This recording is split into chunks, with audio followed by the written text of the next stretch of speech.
Hai, apa kabar semuanya? Kembali lagi di channel ini bersama NSR.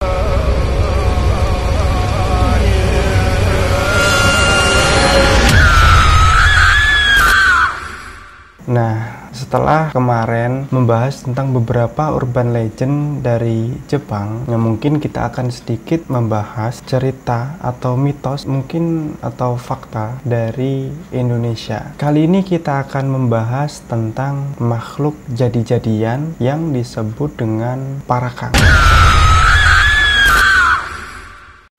Cerita tentang parakang ini berasal dari Sulawesi Selatan. Nah, menurut mitos, parakang adalah seorang yang mengalami kesesatan dalam ilmu hitam. Ilmu hitam itu udah sesat. Dia mempelajari ilmu hitam tapi lebih sesat lagi, cuy. Nah, ilmu hitam yang dia pelajari itu tidak selesai atau terbilang gagal. Namun, wujud parakang ini mungkin bisa dibilang lebih aneh. Makhluk ini dapat berubah wujud menjadi hewan, tumbuhan, ataupun berubah wujud menjadi apa saja yang mungkin mengerikan. Tapi hasil jelmaan parakang ini itu berbeda dengan wujud aslinya. Oh, enggak, itu sana. Anjing. Tapi kuperhatikan. Enggak ada kornanya ya. Yang ia tiru. Nah, misalkan dia berubah menjadi seekor anjing, maka ia tidak mempunyai ekor atau kaki di bagian belakang itu lebih tinggi. Parakang! Kembali kau. Kasih. Tunggu kasih, weh. Cepat kau.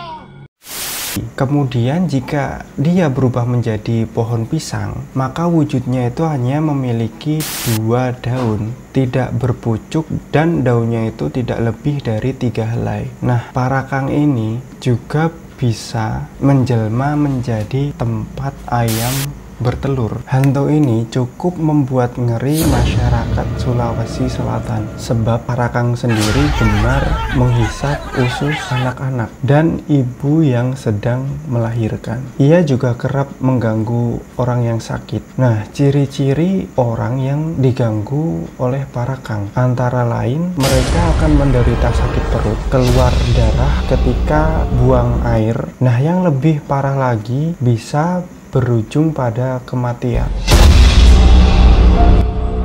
Maka dari itu untuk ibu hamil dan orang-orang yang sedang sakit harus dijaga dengan baik-baik. Nah, untuk ibu hamil juga dianjurkan untuk membawa peniti agar tidak diganggu oleh parakang. Nah, mungkin ini tidak hanya di Sulawesi sih, tapi masyarakat di Jawa sendiri kadang juga masih melakukan hal tersebut. Misalkan ibu yang hamil itu ketika mau bepergian, dia sama orang-orang sepuh atau tua yang dulu itu mungkin dianjurkan untuk membawa salah satunya peniti ataupun silet, itu dimasukkan ke dompet atau tas atau di saku bagian belakang. Nah, selain itu tadi, bagi wanita yang sedang haid itu tidak boleh membuang pembalutnya itu sembarangan. Nah, mungkin harus dibasuh terlebih dahulu.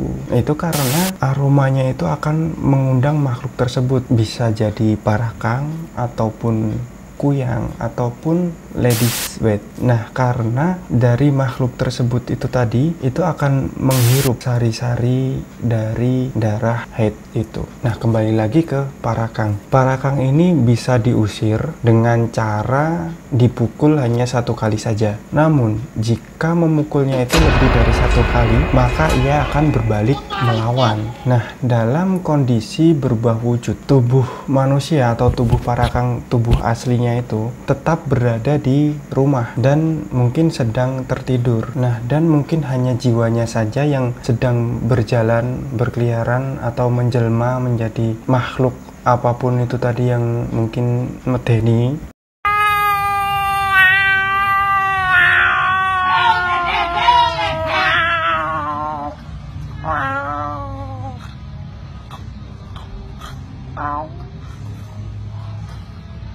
Nah, mungkin jika si parakang ini berubah wujud menjadi hewan, maka kita di saat bertemu itu kita memukulnya, maka jasad yang berada di rumah itu akan kesakitan. Nah, menurut cerita, menurut mitos, ketika kita setelah memukul parakang, itu biasanya ada berita seseorang di sekitar, mungkin di sekitar wilayah tersebut, ada yang meninggal dengan berbagai alasan atau tiba-tiba cacat. Nah, cacat tersebut dikarenakan Anda telah memukulnya. Nah, bisa jadi orang yang meninggal atau cacat secara tiba-tiba itu adalah sosok dari parakang. Nah, sampai saat ini mitos mengenai parakang masih dipercaya oleh masyarakat Sulawesi Selatan. Nah, dari sumber yang lain mengatakan parakang ini akan berdampak ke keturunannya.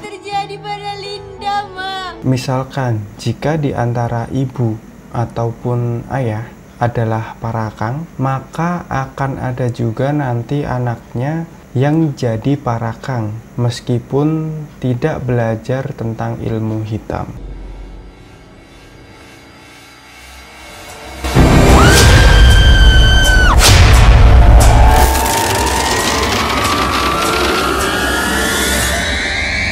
Nah, bagaimana menurut teman-teman semuanya tentang cerita makhluk parakang ini? Dan terima kasih yang sudah menonton video dari awal sampai akhir. Semoga kalian dalam perlindungannya dan diberikan kesehatan selalu. Thank you, salam dari saya, NSR.